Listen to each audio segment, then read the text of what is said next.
Olá pessoal, no Amigovski, que é o podcast de Edmilson Amigovski de hoje, eu trouxe mais uma vez a doutora Márcia Umbelino. Ela é médica geriatra e ortomolecular. E aproveitando que esse vídeo está sendo gravado agora em setembro de 2023, a gente vai falar sobre Setembro Lilás, que é o mês de conscientização mundial acerca do Alzheimer. Então a gente vai falar sobre sinais e sintomas, como se faz o diagnóstico e também sobre a prevenção dessa enfermidade que atinge aí cerca de 5 milhões de brasileiros. Fique aqui, fique bem, fique com a gente.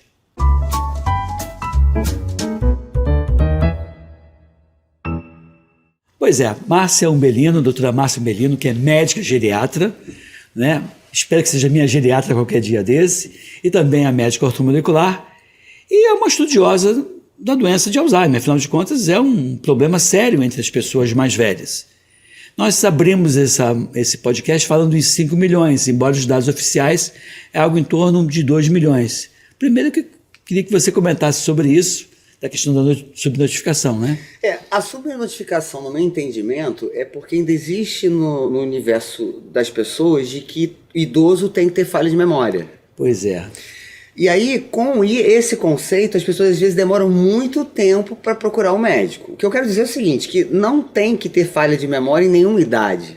Qual é o seu nome mesmo, hein? Desculpa. Porque se fosse assim, a gente teria que fazer o quê? Todas as pessoas com X anos, todas teriam as mesmas doenças. Sim, claro. E não é isso.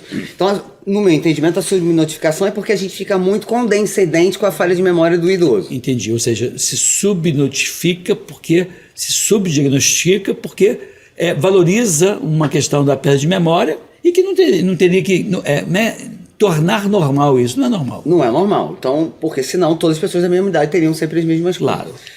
Entendo eu também que a subnotificação se dá porque o paciente que está num consultório particular, ele não tem que ser notificado pelo médico particular. É verdade. Né? Isso só acontece se esse paciente estiver numa rede pública. Mesmo assim, também é subnotificado. Então, se você considerar que você tem aí cerca de 25% a 30% da população brasileira com acesso a planos de saúde, você tem aí, já de cara, uma subnotificação de 30%, porque pouco se notifica na rede privada. E também há subnotificação na rede pública. Então, imagina se são os 70% aí de subnotificação. Então, quando você fala que são quase 2 milhões de notificados, isso é 70%, aí então a gente chega nesse número de quase 5 milhões. Isso aí. Então, essa é a tendência. E o levantamento, como é que é feito normalmente nos hospitais públicos, né? Porque você pode pedir a medicação, né? Sim. Receber do governo. Sim. Então é por aí o número de pessoas que têm esse recebimento de medicamento são os notificados. Ou seja, a gente tem, na verdade, o número de pessoas em tratamento que está longe de ser o número real de pessoas com enfermidade. Exatamente. Até por conta dessa consideração de considerar normal aquilo que não é normal. Que não é normal. Quais são os sinais e sintomas, já que a gente vai veicular esse podcast a princípio em setembro de 2023, quais são os sinais e sintomas que fazem com que a própria pessoa pense ou as pessoas que cercam essa pessoa pensem na possibilidade de Alzheimer? A gente sempre relaciona a falha de memória, mas é a falha de memória imediata, que a gente chama de falha de memória de trabalho. É a memória daquilo que eu vou executar naquele dia, nisso que a gente está conversando hoje. Sim. Essa memória é a que é a mais comprometida. Então eu falo com o paciente, daqui a 5 minutos ele me pergunta a mesma coisa. A mesma coisa. Pode ser também, porque isso já no nível mais adiantado, a gente tem um nível anterior a esse, que a gente chama de distúrbio cognitivo leve, que o paciente ele pode mudar a personalidade. Ou exacerba aquilo que ele já era. Então vamos lá, o paciente era muito econômico. Ele vai ficar excessivamente econômico. Mas tem o paciente que vai para o contraponto, ele vai do econômico para o paciente que é compulsivo por compras. Caramba. Então quando você tem uma mudança muito brusca de comportamento, ou uma exacerbação daquilo que o paciente já tinha, do normal comportamental dele, a gente já fica em alerta. Entendi. Não necessariamente começa com falha de memória, pode ser uma mudança nas características da personalidade. Não tem uma idade para começar esse problema. Não tem, mas a gente sabe que o Alzheimer genético, ele bate 40, 50 anos normalmente, 55. Caramba, começa já com tão... E é uma coisa mais acelerada, tá? E são 2%. Tá, e quando você fala em termos de Alzheimer genético, qual seria a pessoa comprometida? Um cara de 50 anos de idade que começa a desenvolver problemas problemas nesse sentido. Seria o quê? A mãe dele, o tio de primeiro grau? Como é que é o grau de parentesco? É mais parentesco direto mesmo. Pai e mãe. Pai e mãe.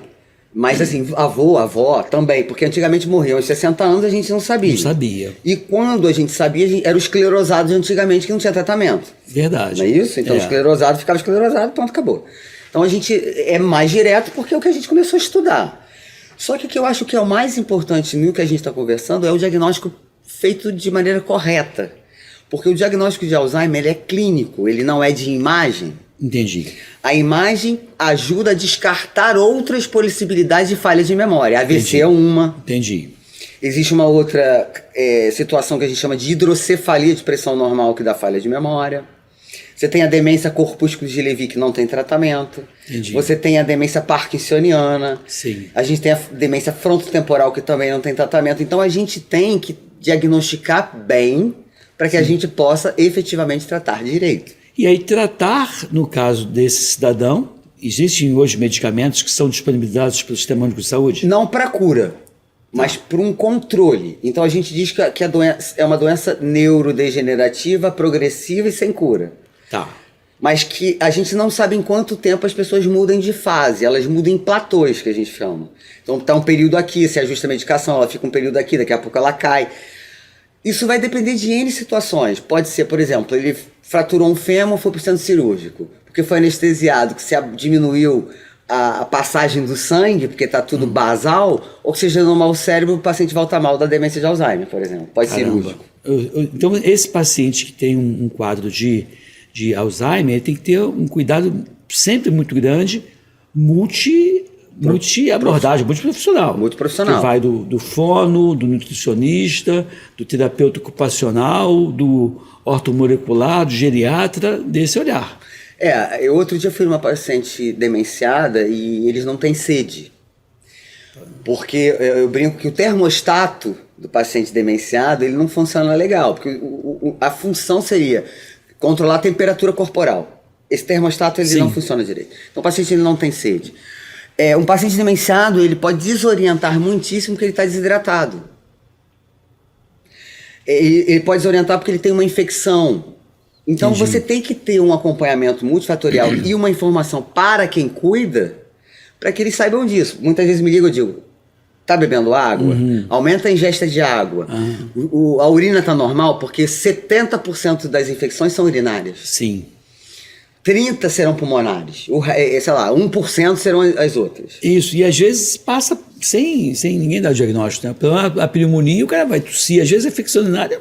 Eu ontem internei um paciente que queria fazer uma punção lombar, dizendo que era meningoencefalite, e na verdade estava com infecção urinária, só que muito desorientado.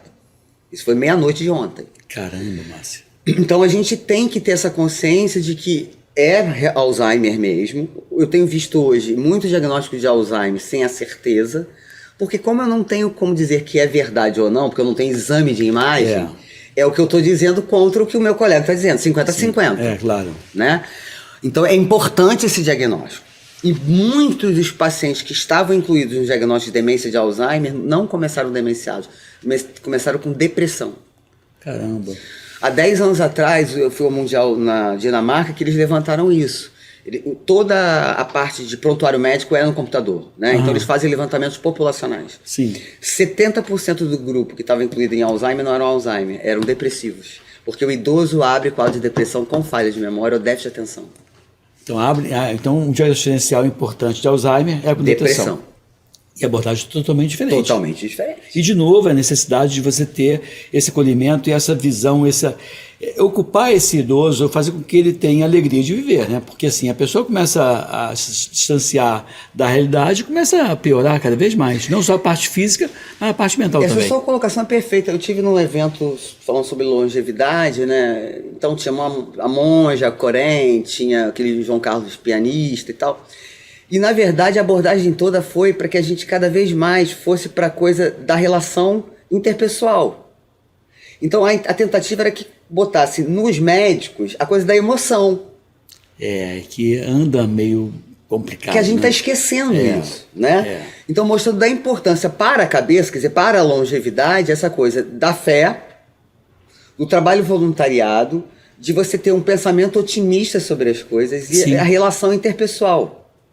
Acho das mais importantes, né? De novo, a gente vai trabalhar nos pilares da medicina do estilo de vida, que um deles é realmente bons relacionamentos, né? É isso. Eu até estava falando hoje, estava dando uma entrevista para a Jovem Pan, e eu falei, gente,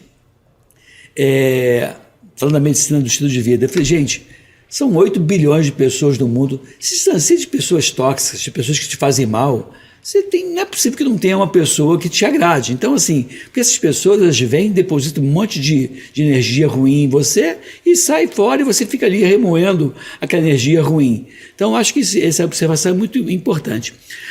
Quando você fala do diagnóstico do Alzheimer e que você fala que existe uma tendência, né, genética para isso, como é que a gente deveria abordar filhos de pessoas que desenvolveram Alzheimer? Primeira pergunta, né? Na prevenção. E segundo, como saber se aquele Alzheimer é genético ou não? Já que você falou que são 2%, é genético e o restante não. Aí a gente vai ver a faixa etária, a gente tem testes genéticos, que tem um grupo que diz que é ok, tem outros grupos que ainda se interroga. Sim. A capacidade de acuidade mesmo, se é 100%, 97% de certeza, então eu não curto muito. O que eu peço é teste neuropsicológico, ajuda muito. Tá. Né, que são psicólogos especializados em neurologia. Tá, mas esse teste é pro diagnóstico ou para além do diagnóstico ter uma percepção de ser genético ou não? As duas coisas. As duas coisas. Porque você vai testar vários tipos de memória. Tá. Né, no teste neuropsicológico. Então vamos dizer o seguinte, o professor de matemática que domina números e começa a ter problema em fazer conta, levanta-se um questionamento. Claro. Bom, o que está acontecendo com essa pessoa? Claro. O professor de português que não consegue mais fazer uma leitura interpretativa, a gente tem que avaliar. Então Claro. serve teste neuropsicológico para esse acompanhamento, Tá. como serve para a gente dizer, bom, esse paciente aqui com essa família, com essa característica, a gente tem que seguir de mais perto. Entendi. Mas o diagnóstico tem que ser feito o seguinte, será que essa mulher está pós-menopausa, está na névoa da menopausa? Porque existe uma coisa da déficit de atenção que existe na menopausa, por exemplo, e não é Alzheimer. Entendi. Então, o que é a diferença de falha de memória para déficit de atenção? Cheguei, tô aqui e vou no banheiro. Me esqueci o que eu ia falar. Quando voltei aqui me lembrei. Isso é déficit de atenção. Entendi. Eu estou executando uma tarefa pensando em tantas outras. Claro, claro. Agora, eu estou falando uma coisa com você aqui. Estou prestando atenção no que você está dizendo. Daqui a 5 minutos eu pergunto a mesma coisa. Tem que ter alguma coisa errada. Não é déficit de atenção. Com certeza, com certeza. Né? Estou prestando atenção no que você está dizendo. Você pegou, interagiu, conversou, respondeu, portanto você... Eu tenho que isso aqui tem que reter. Claro. Né? Claro. Como é que o que eu estou conversando hoje com você eu vou reter verdadeiramente no meu cérebro quando eu dormir? Então, se eu durmo mal, eu não vou reter essa informação. Pode ser que seja a minha falha de memória, não porque eu estou com Alzheimer, sim porque eu durmo mal. De novo, mais um dos pilares é a medicina do estilo de vida. Quer dizer, tem que ser observado sempre. Então, a gente tem que analisar o todo. Por exemplo, eu pego muito paciente hoje com déficit de B12. Uma das causas de demência reversível é por déficit de B12. E aí, que é uma vitamina que você dá no Facinho dia a dia. de Mas repor. e de pessoas que, por exemplo, fizeram cirurgia, bariátrica... Não sou bariátrico. A gente vê muito paciente que toma remédio para o estômago durante muito tempo. Ele absorve menos B12. Ah, tá. E acaba. E B12 é uma vitamina hidrossolúvel que tem que você ficar repondo sempre. Ela não acumula no teu organismo. Aí o que a gente faz muitas vezes? Um paciente está muito débil, a gente joga a B12 para bem mais alta para ele ir consumindo aos poucos. Só que olha o que acontece. Os critérios dos laboratórios são da década de 60. Sim. Né? Que a gente durava 60 anos e está durando 90, vamos chegar a 100 daqui a 7 anos. Sim. Muito bem. O parâmetro é de 180 a 400, 500 o normal. Só que com 180 o paciente já está botando sapato na geladeira, ele já demenciou. Apesar de estar lá dentro dos limites, ok. Entendeu? Não, achei engraçado. Esse termo eu nunca tinha ouvido. Tá fazendo maluquice. Aí você diz assim, bom, mas a B12 é 180. Ah, mas o médico disse que é normal. Não, disse que é normal não. Ele está nos parâmetros. Da normalidade para a idade da para época. Para a idade da década de 60. Quando você põe a B12, o paciente melhora imediatamente. E aí tira o sapato da geladeira. E às vezes a gente tinha diagnóstico de demência de Alzheimer. E não era demência de Alzheimer. E volta a tirar o sapato da geladeira. Claro. Alterações da tireoide, por exemplo. Eu pego muitos pacientes com falha de memória por alteração da tireoide. Caramba, Márcia. Exames simples, né? Então tem pacientes com várias ressonâncias, várias tomografias que não tem uma dosagem de B12. Sífilis terciária a gente tem que analisar. Neurotoxoplasmose. Também. que a gente não vê isso. Isso a gente consegue ver na ressonância. Claro. Então você acaba lançando mão das imagens de sistema nervoso central para descartar outras enfermidades, não para dar o diagnóstico de Alzheimer, que você não teria alteração nessa ressonância, na tomografia. Estou entrevistando a doutora Márcia Umbelino, ela é médica geriatra e também ortomolecular, e aqui embaixo está aí a descrição do nome dela e do teu Instagram. Mais fácil, a forma mais fácil hoje chegar até você pelo Instagram. E você atende tanto no Rio de Janeiro, como também, eventualmente, online, e você tem até clientes fora do Brasil. Também com o teu conhecimento, a tua experiência e o acolhimento que você proporciona, Márcia, é natural que você tenha clientes no mundo afora, né? Muito legal estar aqui com você. Eu sempre aprendo muito. Isso não é porque eu estou aqui no ar, não. É porque eu aprendo muito com você. A pergunta que ficou em aberto e que não quer calar é: e aí, o alumínio é vilão nessa história ou isso é mito? Porque a gente, antes do intervalo, perguntou, olha, o alumínio da panela de alumínio, o alumínio daquele papel que você utiliza para embrulhar a comida, tem algum fator de risco para a doença de Alzheimer?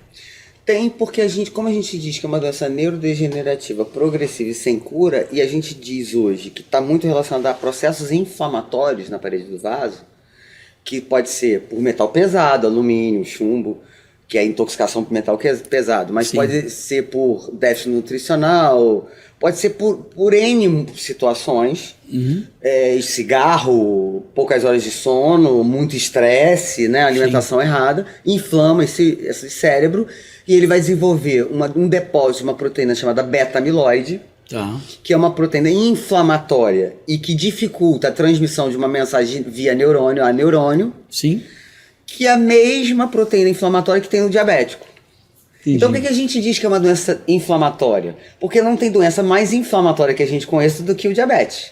Claro. E se a proteína que tem no diabetes é o mesmo que tem no Alzheimer, com certeza tem um componente inflamatório. Claro. O que a gente não sabe é que... Eu só queria dizer para os nossos telespectadores, geralmente a pessoa fala em inflamação e pensa em infecção. Nesse caso, é um processo inflamatório sim, acho que não tem vírus, não tem bactéria, não tem fungo. É um processo inflamatório, é uma alta agressão que ocorre por conta desse desequilíbrio, né? Por isso se chama de doença metabólica, não infecciosa, e que vem sendo, cá entre nós, uma grande vilã do mundo, né? Da população mundial, né, Márcia? Esse impacto, né, em 2050, que é daqui a pouquíssimo tempo, que a gente está em 2023, o impacto dos subnotificados, enfim, no mundo serão 150 milhões de pessoas. Pacientes com Alzheimer. Com Alzheimer. É muita coisa. Mas a gente não tem leito para todo mundo, a gente não tem cuidador para todo mundo, a gente não tem especialista para todo mundo, então é um impacto mundial. Sim. Né? Sim. A gente não tem uma medicação que trate, é uma medicação que posterga, né, que alonga essa doença, né, mas que a gente sabe onde a gente vai chegar. E a gente tem outras causas, que a gente tem uma doença que confunde muito, eu pego muito isso no consultório com Alzheimer, que a gente chama de hidrocefalia de pressão normal. O que é isso? É o acúmulo de água no cérebro, né? E que se a gente acumulasse água no cérebro, teoricamente eu temeria aumentar a minha pressão intracraniana. Até porque a caixa craniana ela é rígida, ela não fica flexível como o abdômen, né? Exato. E aí essa hidrocefalia de pressão normal se descobriu que existe um sistema linfático só para o cérebro, que se chama linfático, e que se eu não durmo corretamente, eu não dreno esse cérebro. Entendi. E aí vai acumulando líquido ao longo de anos. Então, porque hoje em dia a gente diz assim, dá pra gente imaginar se você vai ter Alzheimer daqui a 10 anos, daqui a 20 anos, ou você vai ter um quadro demencial. Pelas características inflamatórias que podem já ocorrer numa ressonância, que é microangiopatia e gliose, que a gente vê lá escrito, ou acúmulo de líquido, que você vai vendo que está acumulando, está alongando os sucos, está alargando os sucos, e esse paciente provavelmente abre um quadro demencial. Gente, então, quer dizer, mais uma vez, trabalhar nessa questão da prevenção, né? De ter uma vida mais saudável, e a vida mais saudável implica em dormir melhor, é fundamental. Eu acho que antigamente as pessoas eram talvez menos estressadas, tinham menos estímulos externos, mas tinham também fatores de morrer mais cedo por outros fatores. E não dava tempo nem de desenvolver. Esse hábito ruim que a gente vem incorporando no nosso dia a dia, do cotidiano, faz com que a gente tenha um risco maior de doenças desse tipo. Neurodegenerativas. E aí a gente vem também na cultura da medicina baseada em evidência, Sim. Só que como é que você vai ter uma evidência de uma doença que você ainda não sabe todas as causas e que ainda está em curso? Pois é. E aí a maldade que vem de você não orientar. Se alguém, a ortomolecular não tem estudos de impacto, e nem vai ter, porque a medicina do estilo de vida não vende medicamento, ao contrário. Então, e a gente sabe, né, Márcia, que quem vem patrocinando as pesquisas clínicas é a Big Pharma. Não é. E eu defendo muito assim que determinados estudos com fitoterápicos, com plantas, portanto, produtos naturais ou produtos sem patente que foram reposicionados, esses estudos deveriam ser feitos, deveriam ser realizados, conduzidos pelos laboratórios públicos ou pelas universidades públicas, patrocinados com dinheiro público. Porque, de novo, quem forma e vem formando o médico, embora o médico estude numa universidade, possa estudar numa universidade pública, toda a influência vem da indústria. E você acaba formando pessoas que não têm essa questão do acolhimento, que a gente sabe que é importante, desse médico mais humano, né? Porque o médico mais humano diminui a ingesta de medicamentos. Sim, não é verdade? Não tenha dúvida. Ele vai ter outras alternativas, porque ele pensa nas outras alternativas. Quando a gente pensa em só medicamentalizar o paciente, você não pensa em outras opções. Já tive pacientes que tinham Alzheimer e Parkinson, que queriam fazer estímulo elétrico, cerebral, não sei o que lá. A minha solução foi botar fazendo personal. O paciente faz hoje exercício com perna trocada. E tem Parkinson e Alzheimer. E o exercício físico foi o que resolveu. A medicação ele já tomava. Sim. O que eu vejo é isso assim, essa questão do suporte, que muitas vezes é o mais importante, ele é frequentemente negligenciado. Sim. O paciente não sai com uma prescrição de um antihipertensivo, de um antidiabético oral, mas não sai com uma prescrição de ler mais, se divertir mais, ou ter uma atividade física, ou dormir melhor. Ontem eu estava assistindo um documentário falando sobre o tempo. Eu achei muito interessante, porque o tempo tem a ver com o cérebro, né? A coisa temporal, o cérebro que determina, né? Dizendo o seguinte, que a gente tem cada vez mais equipamentos, mais tecnologia para ganhar mais tempo, que a gente precisa produzir mais para o mundo. Porque a gente vive num sistema capitalista. Sim. Então a gente ganhou tempo com o equipamento, mas a gente exagerou na dose, porque a gente tem excesso de informação instantânea. E o cérebro está sempre naquela tensão de que tudo que é dito a gente tem que armazenar. Porque a gente não aprendeu a fazer o filtro. Porque o nosso cérebro não foi feito para isso. É verdade. A gente lia enciclopédia. Né? Então, para puxar um assunto, a gente pegava 10 livros. Isso. Não era imediato. Então, o tempo de elaboração cerebral era 1. Agora não, você recebe online, em tempo real, analisa e tem que responder imediatamente. E onde entra a inteligência artificial nesse contexto agora? Olha, a inteligência artificial, as pessoas estão achando que isso é uma coisa para o futuro. Isso já é uma coisa real. Eu vim de um congresso que eles pegaram uma escritora que era depressiva, que se suicidou.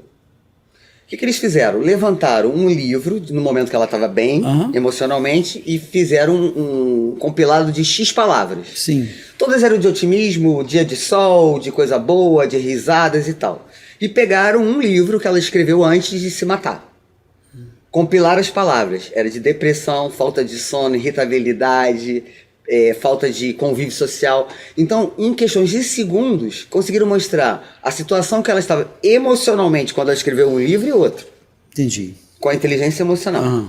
Outras coisas que a gente pode fazer: encurtar tempo de escolha de grupo controle para trabalho científico. Nós já temos um relógio que já é real, já tem isso, mas não para o público de modo geral, que vai determinar quanto você ingeriu de caloria via insulina, que você dosa no sangue, o quanto você tem que gastar, o quanto que você não gastou, o quanto que você ingeriu. Isso, no meu entendimento, é fantástico. Uma outra coisa, mostrar um óculos que você coloca e você vai visualizar aquela comida e vai sentir o cheiro daquela comida. Para os obesos, por exemplo, mórbidos. Então você está comendo uma bolacha de água e sal, mas para você está comendo uma bolacha de chocolate, com cheiro de chocolate, com gosto de chocolate. Então, imagina o impacto disso na obesidade. Vai ajudar muito. Muitíssimo. Então, você tem a inteligência emocional, artificial no meu entendimento, não tem nada a ver com a inteligência emocional. Então, as pessoas acham que a máquina vai substituir o homem. Eu não acho isso. Eu acho que a gente tem que aprender a utilizar da máquina em nosso benefício, porque já é real. Entendi. E você acha que isso pode impactar até mesmo uma abordagem da prevenção de um monte de enfermidades. Acho. E não só para tratamento. Eu acho. Eu tenho absoluta certeza. Mesmo porque, por exemplo, se você vai fazer uma cirurgia e você pode usar a inteligência artificial, ela vai fazer todo um planejamento com a tendência de erro muito menor. É. Porque a gente tem variáveis, se a gente dormiu bem, se a gente está com algum problema emocional, não é isso? A gente trabalhou muito no dia anterior, o nível de tensão, isso interfere. Você acha que, assim, se dá muita informação, só que essa quantidade enorme de informação carece com enorme frequência de qualidade de informação. Né? Então eu vejo um monte de gente dando um monte de palpite, eu vejo pessoas até diferenciadas a princípio, com nível superior e tudo mais, e que fica se pautando numa ou noutra influenciadora digital, e a palavra do médico, muitas vezes, ela é deixada de lado, porque a fala daquela pessoa tem um grande impacto, né, na vida das pessoas. E acaba que o que eu vejo é um desserviço com enorme frequência na área de saúde. E digo assim, que o principal problema da saúde do brasileiro é a falta de uma educação para a saúde, educação de qualidade. Sim. A escola não aborda isso, não trabalha com prevenção, as cantinas das escolas cheias de coisas ruins, não existe um estímulo às pessoas levarem lanches mais naturais, e quem leva um lanche, uma banana, uma maçã, uma pera, ridicularizado pelos colegas que levam um produto ultraprocessado. Né? Como é que você vê essa questão de tentar mudar esse comportamento, Márcia? A informação eu acho fundamental, acho que essa conversa que a gente está tendo é fundamental, mas eu acho que as escolas e a formação nossa está muito carente porque não entenderam que nós temos outro cérebro. Eu não acredito em tanto diagnóstico hoje de TDAH. Também não. No meu entendimento... Mas TDAH vem de medicamento, né, Márcia? Eu acho que é um pouco isso também. Eu deixo de educar meu cérebro, eu deixo de ter métodos que eu vou me educar psicologicamente e com rotinas para medicamentalizar. Porque é mais fácil tomar medicamento para a obesidade do que ficar 1 hora por dia na academia. É isso. Então, muito do que a gente vê de diagnóstico, isso eu não sou especializada nisso, mas o que eu percebo a velocidade das coisas está muito diferente do que a gente está no contexto. Eu já fui ver um filme com meu filho, tenho 5 anos.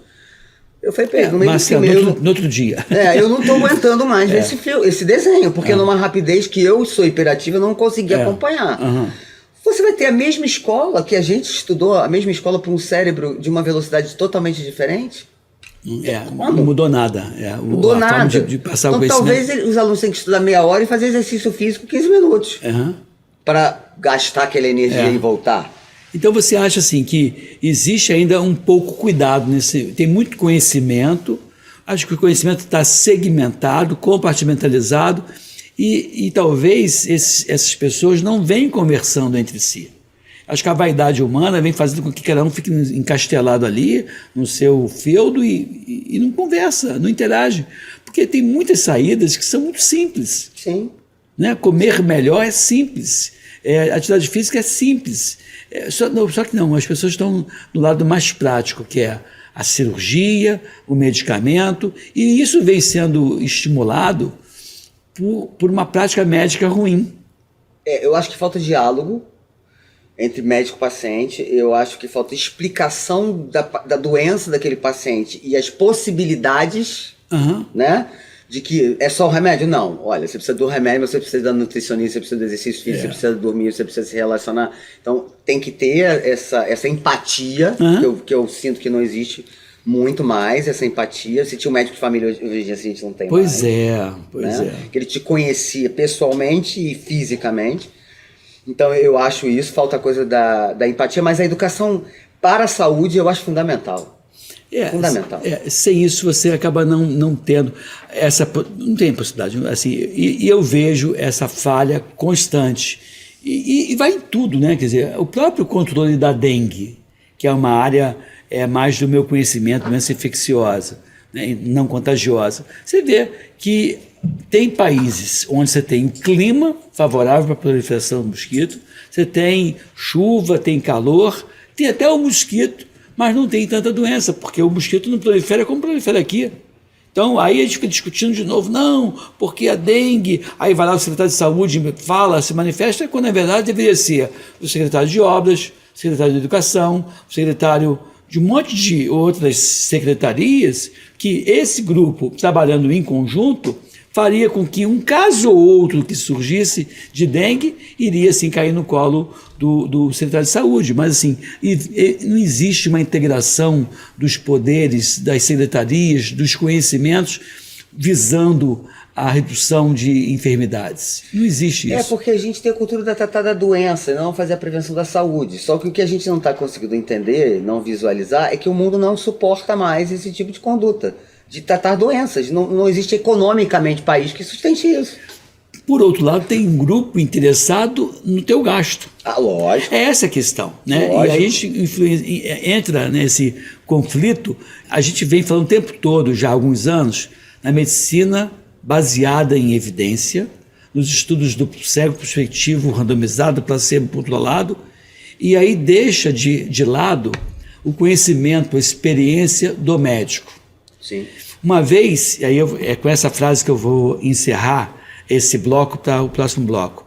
Eu estava na UFRJ, onde eu me graduei, virou um grupo de professores da doença infecciosa parasitária e disse assim, quando o médico fala na minha experiência, isso quer dizer que está estudando e lendo pouco, como se ele não pudesse ter a experiência dele e toda a experiência deveria ser pautada ou baseada em pesquisa clínica. E aí, Márcia, a tua opinião, a tua experiência como médica não pode contar? Eu só posso contar com aquilo que está publicado? E aí na minha especialidade, então, a gente só pode contar com a experiência, né? Porque você não faz trabalho científico com idosos de 80, 90 anos, 100 anos. Excelente essa tua colocação. Então, ou seja, é a tua experiência, é o relato dos colegas. Estou falando isso, sim, porque me irrita muito isso. Porque, assim, a ausência de estudo clínico que comprova a eficácia de uma conduta não é certeza de ineficácia da tua conduta. Exatamente. Estou falando isso porque eu estava fui cortar meu cabelo, aí estava do meu lado não é fisiatra, fisioterapeuta.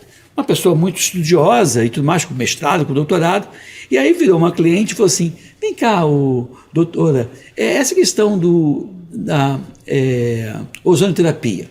E ela, vendo que eu era médico e professor da UFRJ, falou assim, olha, não tem nenhuma revista de grande impacto que fale sobre isso, e assim, mas eu vejo, né, que funciona, assisti um curso sobre isso, sobre aquilo.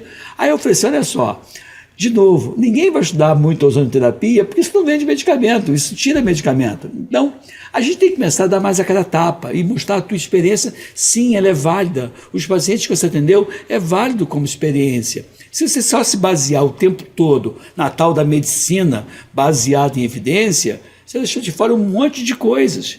E a gente está tendo uma situação dentro da nossa área muito complicada, porque olha só, a gente não pode fazer aplicação de ozonoterapia, mas biomédico pode, enfermeiro pode, dentista pode, farmacêutico pode, biólogo pode, nós não podemos. Isso é absurdo. Absurdo. Aí você pergunta, tá, mas qual é o embasamento disso? O embasamento disso é a falta de embasamento da medicina baseada em evidência que não vai ter. É essa a questão que me irrita profundamente. E aí eu digo assim, olha, eu até falei para ela, se você é mais nova do que eu já tenho uma certa idade, com tempo de formado, com um currículo legal também, então eu ouso sim achar.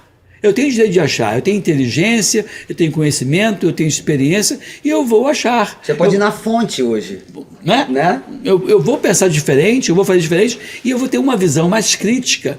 E é isso que eu quero. Eu quero que as pessoas tenham uma visão crítica. Uma vez eu estive com você aqui e eu meio que desafiei você e você falava alguma coisa nesse sentido, dizer, temos que pensar assim. Aí você sai dessa caixa que o médico vem sendo colocado em função de uma formação equivocada e com uma formação com viés de interesse de determinados grupos. De medicamento mesmo, né?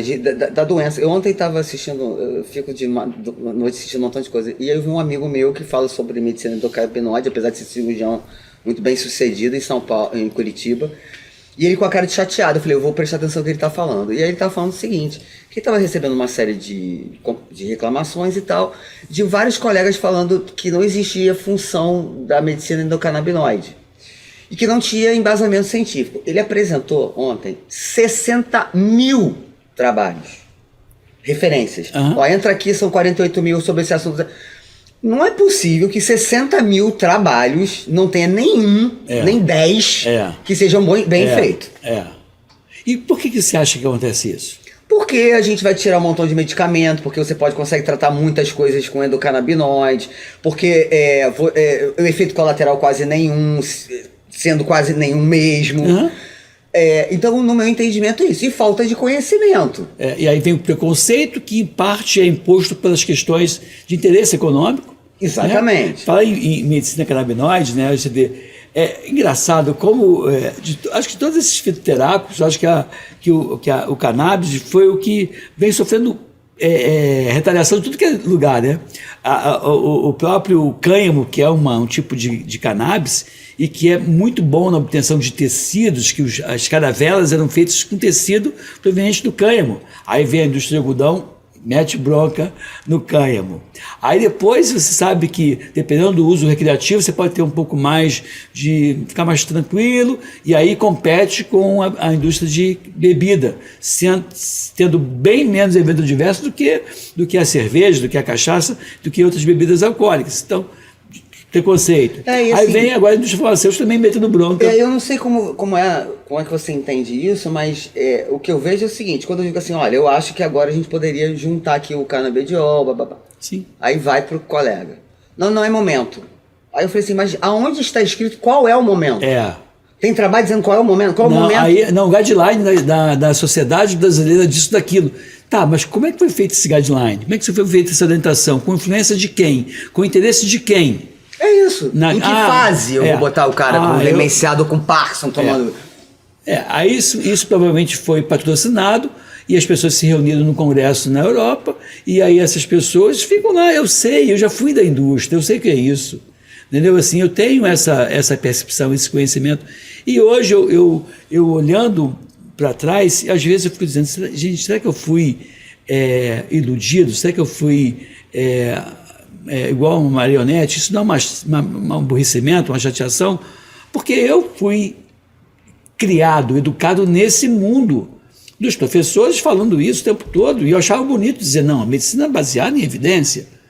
Cara, só que tem um limite, e para mim esse confronto ficou muito óbvio agora na pandemia, né, dessa enfermidade da Covid, onde nós vimos as pessoas que se revoltaram, entre elas eu, Edmilson Migovski, você, Márcio Umberino, e que teve resultados maravilhosos em relação aos seus pacientes, pensando de um jeito diferente. E aí vira um cara e fala assim, isso não é ciência. E eu disse para ele assim, a ciência tem que estar a serviço do homem, não o homem a serviço da ciência. Porque estatística você encaminha do jeito que você quiser. Pois é. Dependendo da pergunta que você faça, você encaminha para o jeito que você quer. Eu achei legal isso que você falou, que então toda a tua atividade como geriatra, ou boa parte dela, é uma atividade empírica. Sim. Porque você não tem estudo clínico que fala que o idoso, que esse medicamento é seguro aos 70 anos, aos 80 anos de idade. Né? Então, assim, ou seja, nesse momento eu continuo respeitando a sua especialidade, continuo, obviamente, respeitando os geriatras que trabalham, mas no momento que esse geriatra coloca uma outra coisa que conflita com a indústria farmacêutica, aí as pessoas gritam, não, cadê os estudos clínicos que te suportam essa tua conduta? É isso. Isso me incomoda profundamente. Vamos fazer uma associação dos médicos incomodados. Mas olha, eu acho que ia ter grupo grande, né? Eu acho que são os médicos que trabalham com a medicina integrativa. Com a medicina, né? Porque essa coisa também, se pensar fora da caixinha, tá legal. O que é caixinha? Por que eu que estou pensando fora da caixinha? Por que o cara que baseado em evidência do que está fora da caixinha eu dentro? Mas aí eu esqueci de falar que essa caixinha é caixinha de medicamento. Pronto. que alguém colocou ali. Isso, adorei essa. Então, assim, para essa. Pois é, porque assim, é isso que a gente está o tempo todo. E como você, Márcia, fica sozinha, e desculpa, as pessoas brilhantes como você, que são suficientes como você acaba ficando pensando sozinho, diz, olha, eu vou cuidar dos meus pacientes, os pacientes confiam em mim e eu vou cuidar. Só que quando você faz isso, você acaba não influenciando outro colega. E você está sozinho. Aí vão dizer, Márcia é louca, Márcia sei o quê. Logo vão te rotular, Sim. como sendo uma pessoa polêmica, louca, e aí você fica ali. E aí quem quer, de repente, seguir os teus passos, não fica à vontade, porque não tem coragem de fazer o que você está fazendo, porque assim, a gente tem que ter coragem e ousadia para colocar na mesa aquilo que a gente acredita. Sim. Com os fundamentos, com as explicações. Não sei se a gente ainda tem tempo, mas eu fui dar uma palestra num curso de harmonização facial e glútea, e aí eu fui dar um curso de soroterapia. Sim. Como é que é o curso de soroterapia? Como é que é a soroterapia? Olha que interessante. Quando você faz a aplicação cutânea lá dos fios para levantar o glúteo e tal, Sim. você tem a chance de inflamar, claro, de ter complicações e tal. E o tratamento é de dentro para fora. Sim. Né? Então, como é que a gente inseriu a soroterapia aí? Dizendo o seguinte, você pode botar o fio, mas se você antes fizer um aporte nutricional, Sim. de vitamina, mineral, aminoácido, para que ele tenha uma boa cicatrização, para que o colágeno seja ativado, você vai ter a resposta muito melhor. E muito mais rápida. Uhum.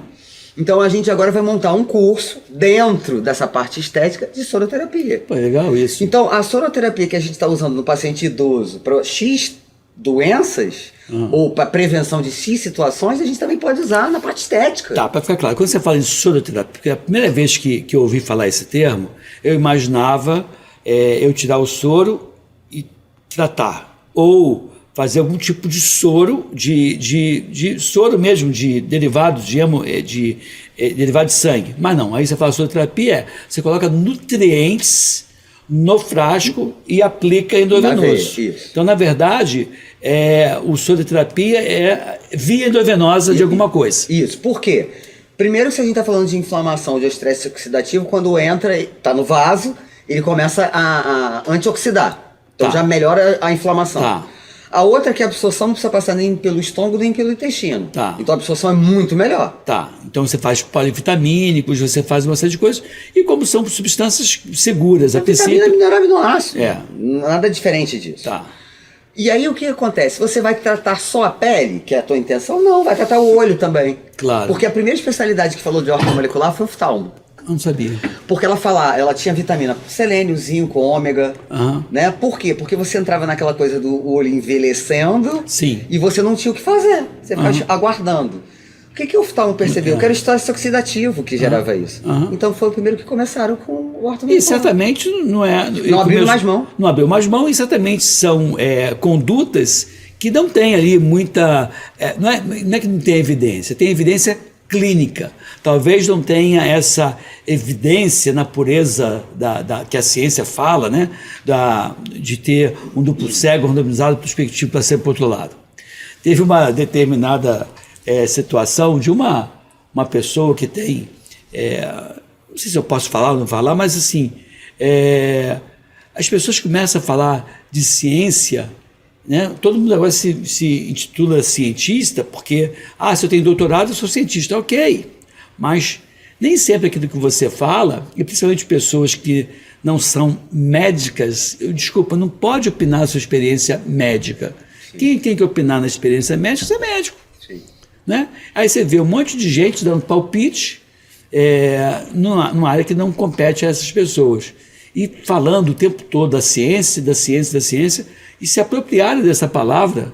E qualquer pessoa que faça algo diferente é uma pessoa antiética, anticiência ou pseudociência, como teve aí recentemente algumas publicações. Eu acho que tem uma coisa também muito interessante que a gente tem para falar de nós médicos, que é o seguinte, você não tem o trabalho científico colocado lá, mas você pode ter caso você queira fazer. Mas enquanto está em curso de trabalho científico, você não faz nada? Você tem um princípio de uma coisa que você acha que é eficaz, aí você não faz absolutamente nada, você fica esperando o trabalho científico ficar pronto. Pois é. Eu acho que, assim, eu acho um absurdo isso. Só se estuda vitamina D. A indústria, cada parou, vez mais, parou, hein? Produz vitamina D. Mas sabe que, assim, eu via muito, e eu acho que eles meio que pararam, como vitamina D é algo maravilhoso, fantástico. E diminui a incidência de infecções, melhora doença autoimune, artralgia. Eu estou vendo que se parou um pouco de falar de vitamina D, até porque vitamina D não tem patente. Aí ficou, às vezes, o laboratório disputa assim, não, porque minha vitamina D tem isso. Aí bota uma vitamina D, um Somebody Love, e lança e cobra uma fortuna naquele produto. Eu vejo algumas indústrias farmacêuticas que vêm vendendo produtos naturais, mas vende assim, não, porque se você comprar o meu produto, só está à venda pelo telefone 0800, e aí você compra, mas só a minha que funciona. Pô, o cara começa a defender que o Ora Pronobis A é diferente do B, do C, do D. Pode ser diferente, mas assim, se você pega uma boa indústria, uma boa empresa de fitoterápicos, é pouco provável ter diferença de um para o outro. Sim. Se o cara tiver uma origem boa nesse produto, da mesma forma em relação à medicina canabinoide, ao cannabis, aos extratos de cannabis, se for de uma procedência boa, com solo, com uma plantação orgânica, livre de metais pesados, é pouco provável que tenha diferença entre elas. Sim. E aí os caras começam a tentar sofisticar para vender e ganhar mais. Ou já estão produzindo a sintética, né? E aí a gente vai cair na mesma situação. Essa é a história. Aí a sintética vem com estudo clínico, prospectivo, isso aí. Né? E caríssimo, porque aí você vai ter a patente. E aí a gente vê que determinados produtos, eles funcionam muito bem, não por um princípio ativo, e sim pelo fitocomplexo, pelo complexo, ou uma série de princípios ativos que tem ali e que vão funcionar o conjunto, o efeito entourage que eles chamam, e não só um produto. E aí você vai ver que quando você faz no caso da medicina canabinoide, quando você faz o isolado, você aumenta a necessidade do volume, tem que escrever mais, consumir mais. E essa é a questão que a gente fica à mercê disso. Então, pessoas, né, ouçam os médicos que têm esse lado humanitário, converse com o médico ortomolecular da tua confiança. A doutora Márcia está aqui, está à disposição de vocês, o Instagram dela está aqui embaixo, o Cazuza, nosso editor, vai colocar aqui o Instagram da doutora Márcia Umberini e a forma de localizar você. Márcia, estamos chegando no final do nosso podcast, no Amigo Office, um prazer enorme estar aqui com você. Eu queria te dizer que para mim também é sempre um prazer enorme, porque quando a gente tem uma pessoa que é muito competente, fica mais fácil da gente conversar. Então a admiração é mútua. Obrigado. Eu fico sempre muito feliz quando eu venho. Eu sou um bom paciente também, se você quiser me acolher no teu consultório. Não tenha dúvida, eu tenho certeza que você vai fazer. Eu vou lá e vou fazer tudo direitinho.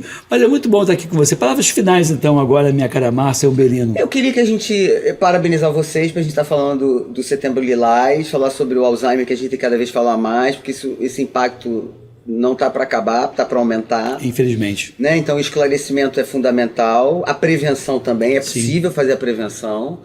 E sei lá, na prevenção, vamos lá, o que você recomenda? Vitaminas, minerais e aminoácidos que estejam em déficit, exercício físico. Sim, tá. Estatinas, muitas vezes a gente usa com paciente muito inflamado, controle de insulina, controle do diabetes, controle da hipertensão, melhora do tabagismo e diminuição de bebida alcoólica. Se a gente fizer isso, todas as especialidades falam a mesma coisa. Claro. Né? E você vê, quando você fala redução da bebida alcoólica, não é ficar totalmente... Não, pode tomar um drinkzinho. Pode, eu bebo. É só não abusar. Não abusar, né? Beber todo dia uma garrafa de uísque. Eu digo assim, eu quero comer de tudo, beber de tudo a vida inteira. Para isso tem que ser comedido e tem que trabalhar na prevenção. Não tem outro jeito. Márcia, muito obrigado mais uma vez. Márcia Umberini, que é médica geriatra e ortomolecular e futuramente a minha doutora. E aí, se eu for lá no consultório dela, quando eu for lá, eu vou fazer lá uns reality shows para vocês acompanharem o Edmilson Migovski sendo consultado pela doutora Márcia Umberini. Vai ser bem legal, tá bom? Gente, fica aqui, fique bem, fique com a gente e até o próximo encontro com vocês.